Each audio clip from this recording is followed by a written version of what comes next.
এই গল্পটি কাল্পনিক, এটি কোনো ভুল উদ্দেশ্যে নেওয়া উচিত নয়।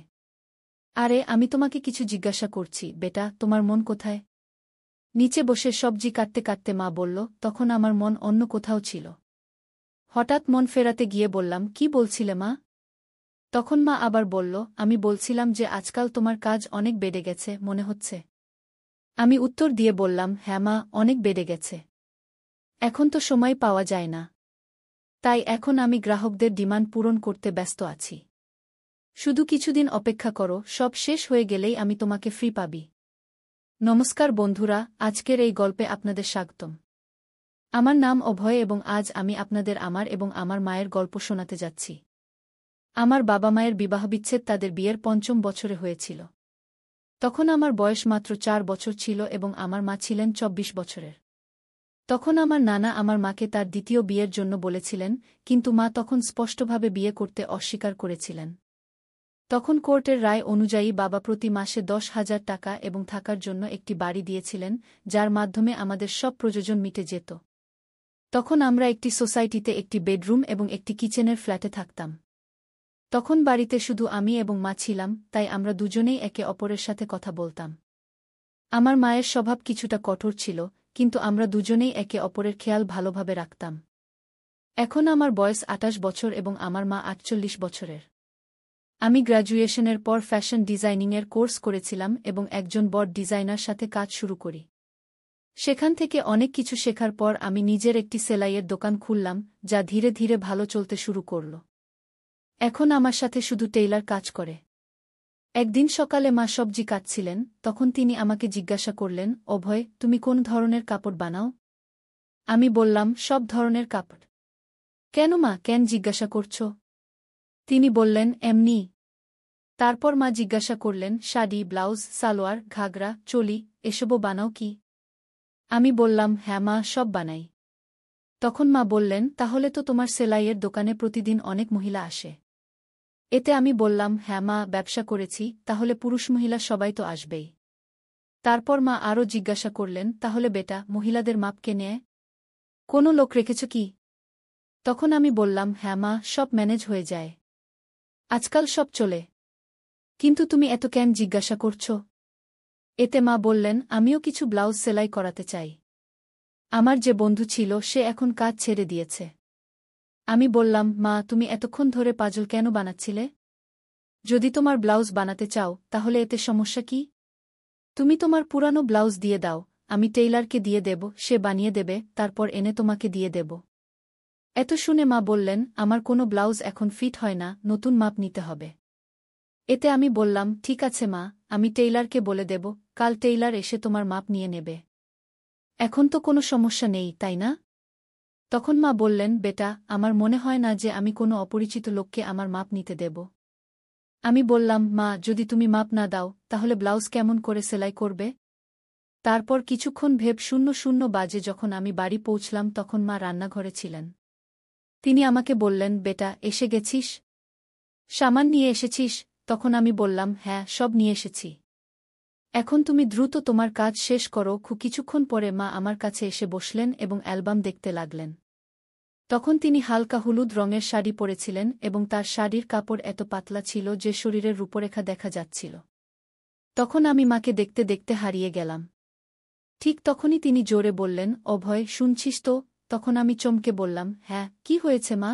তখন মা অ্যালবাম দেখিয়ে বললেন, এত ছোট ব্লাউজ আমি কিভাবে পরতে পারি? আমার এই ডিজাইন পছন্দ না কি? তখন আমি বুঝিয়ে বললাম, আরে, এসব তো শুধু ডিজাইন দেখানোর জন্য। তুমি যেভাবে পছন্দ করো সেভাবে সেলাই করে নিও কি? কিছু বিতর্কের পরে মা রাজি হলেন এবং বললেন, ঠিক আছে, চল ভিতরে মাপ নিয়ে নিই কি? তখন আমরা বেডরুমে গেলাম। তারপর আমি মাপ নেওয়ার জন্য টেপ বের করলাম। তখন মা দাঁড়িয়ে বললেন, সঠিকভাবে মাপ নিও, যাতে পরে কোনো সমস্যা না হয়। তখন আমি আমার মায়ের মাপ নেওয়ার জন্য প্রস্তুত হলাম। নিজের মন ও শরীরে পাথর রেখে আমি এই কাজ শুরু করলাম। আমি পুরো চেষ্টা করছিলাম যেন এই কাজ একজন পেশাদার দর্জির মতো করি, কিন্তু এই সময় আমার হৃদস্পন্দন বেড়ে গেল। ঠিক তখনই মা আরও কাছে এসে আমাকে বললেন, চল, দ্রুত কর, আমার আরও কাজ আছে কি? তারপর আমি মাপ নেওয়া শুরু করলাম এবং প্রথমে মায়ের বাহু, কাঁধ এবং কোমরের মাপ নিলাম। কিছুক্ষণ থেমে আমি মাকে জিজ্ঞাসা করলাম, মা, ব্লাউজের নিচের পাটটি এত ছোট কেন? এতে কি অসুবিধা হয় না? আমি শুনেছি অনেক মহিলার সেখানে কাপড় কাটতে সমস্যা হয়। তোমার কি কখনো এমন হয়েছে? এতে মা মাথা নিচু করে বললেন, আমার এখন পর্যন্ত কোনো সমস্যা হয়নি। তারপর আমি বললাম, আমার মনে হয় তোমার জন্য একটু বড় ডিজাইনের ব্লাউজ সেলাই করানো উচিত কি? এতে মা সম্মতি দিলেন এবং আমি আবার মাপ নিতে লাগলাম। আমি গলার মাপ নেওয়া শুরু করলাম, টেপ মায়ের গলার চারপাশে রাখলাম। তখন আমি খেয়াল রাখলাম যেন আমার আঙুল তার ত্বক স্পর্শ না করে এবং তার থেকে 1 ইঞ্চি দূরে থাকে। তারপর আমি জিজ্ঞাসা করলাম, গলা এত রাখব নাকি একটু কম বেশি করব? কারণ আমার মায়ের গলা একটু বড় ছিল এবং সেখানে কিছু গভীরতা দেখা যাচ্ছিল। তাই আমি একটু হেসে বললাম, মা, তোমার কি ভালো লাগবে? মা হেসে বললেন, বেটা, তুমি তো এখন এই কাজে দক্ষ হয়ে গেছো। আমি উত্তর দিলাম, মা, তুমি যেমন বলবে আমি তেমনই করব। তারপর মা আবার বললেন, টেপ এত দূরে কেন রেখেছ? এটা সঠিক জায়গায় রাখো, তবেই মাপ সঠিক আসবে। কি? এ কথা বলে মা টেপ নিজের হাতে সঠিক জায়গা লাগিয়ে দিলেন। এই সময় আমার হাত প্রথমবার মায়ের গলা স্পর্শ করল। তখন আমার মনে হলো যেন আমাকে জোরে একটা ঝাঁকুনি দেয়া হয়েছে, কিন্তু আমি নিজেকে নিয়ন্ত্রণে রাখলাম এবং সেই মুহূর্তের পুরো আনন্দ নিলাম। ঠিক তখনই মা বললেন, এই পুরনো ব্লাউজগুলো এখন টাইট হয়ে গেছে। এখন আমি একটু উঁচু এবং গভীর গলার ব্লাউজ সেলাই করানোর ভাবছি। তুমি কি মনে করো ভয়? তুমি তো এত মহিলার কাপড় সেলাই করো, বলো আমার শরীরের জন্য কি এবং কিভাবে ভালো লাগবে? তখন আমি ভাবলাম, যদি আমি এখন আর এক ধাপ এগিয়ে না যাই, তাহলে আমি নিজের মধ্যে সীমাবদ্ধ থেকে যাব। তাই আমি বিভিন্ন কৌশল যখন তাকে দেওয়া হলো, তখন তার মুখে একটি প্রশ্নবোধক ভাব ছিল। তারপর আমি বললাম, মা, সব বলছি, একটু অপেক্ষা করো, আগে একটু পানি খেয়ে আসি। তোমার কি দরকার? তখন সে মাথা নেড়ে না করে দিল। তারপর আমি রান্নাঘরে গিয়ে পানি খেয়ে নিজেকে একটু ঠিক করলাম। তারপর ভাবতে লাগলাম, এখন এইসব করতে গিয়ে আমি পরবর্তী কোনো পদক্ষেপ নেব। তখন আমার মনে 2-3টি বিকল্প এলো। তারপর আমি আবার বেডরুমে ফিরে এলাম। তখন মা তার পল্লু আবার কাঁধে ঠিক করে নিয়েছিলেন। কিন্তু 6 ফুটের বড় আয়নার সামনে তিনি অত্যন্ত সুন্দর দেখাচ্ছিলেন, যাকে আমি আয়নাতেই দেখতে লাগলাম। ঠিক তখনই মা বললেন, কোথায় মন দিয়েছ বেটা? এদিকে দেখো। এখন আমি তোমাকে এই ব্লাউজেই বদলে দেখাচ্ছি, যেমন তুমি আমাকে বলেছিলে যে আমরা গলা 1 ইঞ্চি গভীর করে নিই। তারপর তিনি বললেন, তুমি উপরের হুক খুলে দাও এবং উপরের কিনারাগুলো ভিতরের দিকে মুড়ে দেখো। তখন তিনি ঠিক বুঝতে পারলেন না, তাই তিনি প্রশ্নভরা দৃষ্টিতে আমার দিকে তাকিয়ে বললেন, আমার বুঝতে সমস্যা হচ্ছে, তুমিই করে দাও, আমি তোমার উপরই ছেড়ে দিচ্ছি। তখন তীর সোজা লক্ষ্যে লাগল এবং আমিও এটাই চেয়েছিলাম। তারপর আমি ধীরে ধীরে তার হুক খুললাম এবং কিনারাগুলো উল্টো দিকে ভিতরের দিকে মুড়তে লাগলাম। আমি এটা করছিলাম, আর তিনি নিজেকে আয়নায় দেখছিলেন। তারপর আমি দ্রুত আমার কাজ শেষ করতে লাগলাম। সেই দিন আমিও এক অদ্ভুত শান্তি পাচ্ছিলাম। যখন আমার কাজ শেষ হল, তখন আমি তার এবং ড্রেসিং টেবিলের মাঝখান থেকে সরে একপাশে হয়ে গেলাম এবং তাকে বললাম, দেখো, এখন এটা ঠিক যেমন তুমি চেয়েছিলে, 1 ইঞ্চি গভীর। কেমন লাগছে এখন বলো? তারপর মা ব্লাউজের দিকে তাকালেন এবং আমাকে বললেন, অভয়, সত্যি বলছি, এমন গলায় আমার খুব আরাম লাগে। এমন ব্লাউজ পরলে মনে হয় না যেন হাঁসকে জলে ভাসিয়ে দেওয়া হয়েছে। তারপর আমি বললাম, মা, রাগ করো না, কিন্তু একটা কথা বলি। এখন আমি পরবর্তী পদক্ষেপ নিয়ে তাকে আরও স্বাচ্ছন্দ্য বোধ করানোর চেষ্টা করতে চাই। তখন মা হেসে বললেন, না রে অভয়, আমি তোমার উপর কিভাবে রাগ করতে পারি? বলো না, যা বলতে হবে। তখন আমি সতর্কভাবে বললাম, এত গভীর গলার ব্লাউজে সবকিছু খুব বেশি দেখা যায় এবং এটা একটু অদ্ভুত লাগে।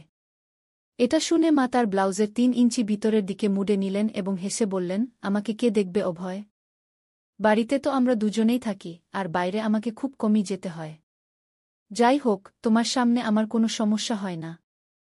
আমি বললাম, মা, আমি মনে করলাম তোমাকে বলে দেওয়া জরুরি, তারপর তুমি যেমন বলবে তেমনি হবে। এতে মা হেসে বললেন, ঠিক আছে বাবা, এখন তুমি করো।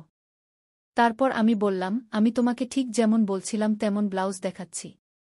তারপর আমি তার একদম সামনে গেলাম। যেই আমি তার কাছে গেলাম, তিনি একটু এগিয়ে এলেন। তারপর আমি ব্লাউজের হুক আবার লাগানোর জন্য ব্লাউজ ঠিক করতে শুরু করলাম। তারপর ফটো তোলার পর আমি তাকে আবার ঠিকমতো পরিয়ে দিলাম। তারপর আমি তার দুটি কাঁধের পাশ থেকে ব্লাউজের কিনারা ধরে একটু টান দিলাম, যাতে তার কাঁধ স্পষ্ট দেখা যায়। ব্লাউজ এখন ঢিলা হয়ে গিয়েছিল এবং তার কাঁধ প্রায় উন্মুক্ত হয়ে গিয়েছিল। এরপর আমি নিচ থেকে দুপাশে আমার দুটি আঙুল ভিতরে ঢুকিয়ে দিলাম এবং তা সহজেই ব্লাউজের ভিতরে চলে গেল। তখন তিনি আমার দিকে তাকিয়ে বললেন, কি করছো বেটা? আমি কিছু বুঝতে পারছি না। 1 মিনিট অপেক্ষা করো মা। আমি মাথা নেড়ে বললাম এবং তারপর আমার কাজে লেগে গেলাম। এখন আমি তার ব্লাউজের নিচের কিনারা ধরে একটু নিচে টান দিলাম। তারপর আমি তার ব্লাউজের নিচের দুটি হুক খুলে দিলাম। এখন তার গলার কাটিং একটু দেখা যাচ্ছিল। এখন সব কাজ শেষ করে আমি একটু পিছিয়ে গিয়ে তাকে একবার দেখলাম এবং তারপর কিনারায় চলে গেলাম। এখন তার গলা বড় হয়ে গিয়েছিল কিন্তু বেশি গভীর ছিল না। তখন আমি লক্ষ্য করলাম যে তার মুখে সন্তোষ দেখা যাচ্ছিল না, সম্ভবত তিনি আরও গভীর গলা চেয়েছিলেন। তাই আমি জিজ্ঞাসা করলাম, কি হলো মা, এটা কি ঠিক লাগছে না? তখন মা হাত রেখে শরমে হেসে বললেন, না রে, আমার গভীর গলা ভালো লাগে, নইলে মনে হয় কেউ শক্ত করে বেঁধে দিয়েছে। তার কথা শুনে আমার মনে হলো যেন 440 ভোল্টের শক লাগল। তারপর তিনি বললেন, আরে এটা অনেক সময় শুধু দড়ির কারণেই হয়, একটা কাজ করো, তুমি কি শুধু ব্লাউজেই মাপ নিতে পারো? যাই হোক, আমার এমন একটি ব্লাউজ চাই যাতে নিচে কিছু পরার দরকার না হয়, যদি মাপ ঠিকমতো নাও তাহলে ভালো হবে। আমি বললাম, হ্যাঁ মা, এটা ঠিকই থাকবে, কিন্তু বাকি ব্লাউজের জন্য তো নিচে পরা জরুরি হবে, নইলে সেগুলো টাইট হয়ে যাবে। তখন মা মাথা নেড়ে বললেন, ঠিক আছে, তুমি এখানেই অপেক্ষা করো, আমি আসছি। তারপর তিনি বাথরুমে চলে গেলেন এবং দরজা একটু খুলেই রেখে দিলেন। তখন মনে হলো দরজার পিছন থেকে উকি দিই, কিন্তু আমি সংযত থাকলাম, কারণ আমি ঠিক করেছিলাম ধীরে ধীরে মাকে আমার সামনে স্বাচ্ছন্দ্য বানানো হলো। তারপর 5 মিনিট পর মা বাইরে এলেন এবং আমার সামনে এসে দাঁড়ালেন। তখন এক পলকের জন্য আমি তার দিকে তাকালাম এবং তাকিয়ে হতবাক হয়ে গেলাম, কিন্তু আমি কোনো প্রতিক্রিয়া দিলাম না এবং আমার কাজে লেগে গেলাম। তারপর আমি বললাম, মা, এখন আমরা শুধু তোমার পিঠের মাপ নেব, কারণ পার্থক্য সেখান থেকেই বোঝা যাবে। তখন মা হালকা হেসে জিজ্ঞাসা করলেন, আরে, তুমি লোকেরা সেলাইয়ের দোকানেও কি মহিলাদের এভাবে কাপড় খুলতে বলে? কি বলো? তারপর মা তার হাত আমার কাঁধে রেখে শরারতি ভঙ্গিতে হেসে বললেন, তোমার তো মজা আছে বেটা, এতসব মহিলাদের সামলানোর কাজ জুটেছে। এতে আমি উত্তর দিলাম, মা, মজা কি? আমি তো এখন কিছু বিশেষ মহিলাদের ছাড়া মাপ নেওয়া বন্ধ করে দিয়েছি। আচ্ছা, আর এটা কেন? মা জিজ্ঞাসা করলেন। আমি উত্তর দিলাম, মা, কিছু মহিলা যারা বড় ঘরের হয় বা যারা আমাদের শুরুর দিকের কাস্টমার ছিল, তারা আমার কারিগরদের মাপ নিতে দেয় না, তাই আমাকেই নিতে হয়। তোমাকেই নিতে হয়। এ কথা বলে মা পালঙ্কে আঁচল বসে গেলেন এবং বললেন, বেটা, তোমার তো মন মুগ্ধ করে দেয় এসব মহিলারা। আমি হেসে বললাম, না মা, আমি তো একদম প্রফেশনালভাবে কাজ করি। তখন মা শরারতি হাসি দিয়ে জিজ্ঞাসা করলেন, কিন্তু তবুও তোমার তাদের স্পর্শ তো হয় না? সত্যি বলো? এতে আমি একটু লজ্জা পেয়ে বললাম, হ্যাঁ, হয়, কিন্তু তারা কিছু বলে না, কারণ তারা আমার সামনে নিরাপদ বোধ করে। তখন মা হেসে বললেন, আমার বেটা কত বুদ্ধিমান। এ কথা বলে তিনি আমাকে গলায় জড়িয়ে ধরলেন। এত ঠান্ডা রাতে তার গলায় জড়ানোতে তার গরমাহাত আমার গায়ে লাগতে শুরু করল। তারপর একটু পা টেনে মা জিজ্ঞাসা করলেন, বেটা, তুমি এসব কথা কোথায় শিখলে? আমি বললাম, মা, এসব মহিলাদের কাছ থেকেই। তারা এত আলাদা আলাদা শব্দ বলে যে কি বলবো। তখন মা মজা করে বললেন, আচ্ছা বেটা, তুমি আমাকেও কিছু শেখাও। আমি বললাম, না মা, তুমি হাসবে এবং বলবে, এসব আমার কি করে জানা? মা বললেন, না বেটা, আমি বুঝি তুমি এখন বড় হয়ে গেছ, কিন্তু আমাকেও এটা বুঝতে হবে যে তোমার কি জানা আছে আর কি নেই। তখন আমি হিম্মত জোগাড় করে মায়ের সাথে কিছু কথা শেয়ার করলাম। মা আত্মবিশ্বাসের সাথে বললেন, আরে বাবা, তোমার তো সব জানা আছে। আমি হেসে বললাম, চলো, ছেড়ে দাও এসব।